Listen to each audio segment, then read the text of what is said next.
আজকের এই সমাবেশের সম্মানিত সভাপতি, দেশ বাঁচাও মানুষ বাঁচাও আন্দোলনের সভাপতি,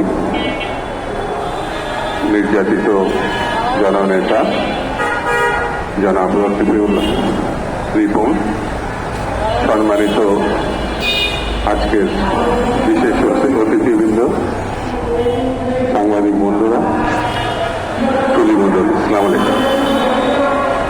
প্রাকৃতিক দুর্যোগের কারণে আমাদের একটু ছুটোছুটির মধ্যে ছিলাম, এই জন্য আমি যারা আজকে সংবাদকর্মী তাদের সহানুভূতি জানাচ্ছি, আয়োজকদের আমি ধন্যবাদ জানাচ্ছি, সহানুভূতি জানাচ্ছি।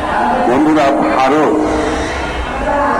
বন্ধু রাষ্ট্র হিসাবে আমরা মনে করি।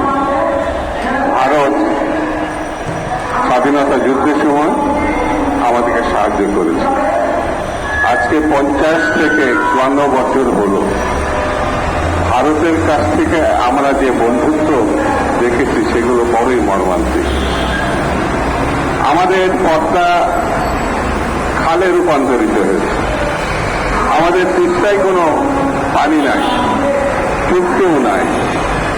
50 বছর ধরে চুক্তি করব করে ভারত সেই চুক্তি করে না।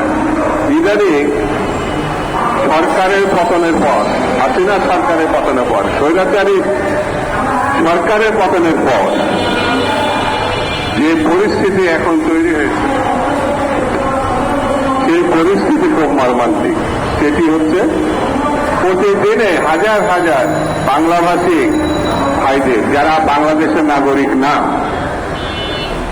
পশ্চিমবাংলার মুখ্যমন্ত্রী মমতা ব্যানার্জি বলেছেন বাংলায় কথা বললেই তাকে এখন বাংলাদেশের নাগরিক বানানো হচ্ছে।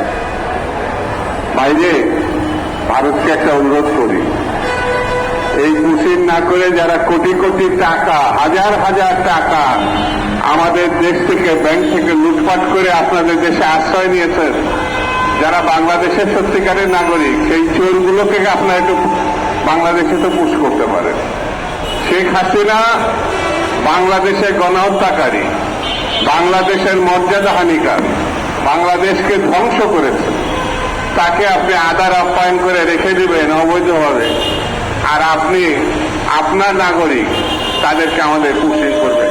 অনতি বিলম্বে শেখ হাসিনাকে পুষিন করেন, তাহলে বুঝবো যে একটা ভালো কাজ করেন। কারণ তার বিচার হওয়া দরকার, শেখ হাসিনার বিচার হওয়া দরকার, না হলে বাংলাদেশে গণতন্ত্র প্রতিষ্ঠার পথ সুগম হবে না। এই কারণে সব থেকে বড় হত্যাকারী হচ্ছে শেখ হাসিনা, স্বৈরতন্ত্রের পূজারী। বাংলাদেশের মানুষের রক্ত পিপাসা এই শেখ হাসিনা আকণ্ঠ রক্ত ধারণ করেছে। এই হাসিনার বিচার হওয়া যায়। তাকে আপনি কোলে করে বসে থাকবেন, আর আপনার বাংলাদেশে নাগরিক বলে বাংলাভাষীদেরকে আমাদের দেশে পুষিন করবেন, এটা মেনে নেওয়া যায় না।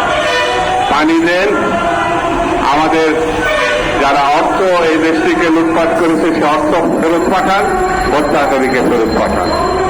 এটি যদি না হয়, ভারতের জন্য খুব ভালো কিছু অপেক্ষা করছে, এটা ভাবার কোনো কারণ নেই। বাংলাদেশের মানুষ একবার যদি জেগে ওঠে, তাহলে ভারতের এই অন্যায়কে তারা বরদাস্ত করবে না।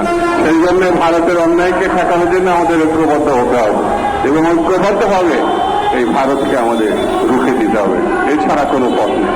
সকলকে ধন্যবাদ। খুদা হাফেজ। বাংলাদেশ জিন্দাবাদ।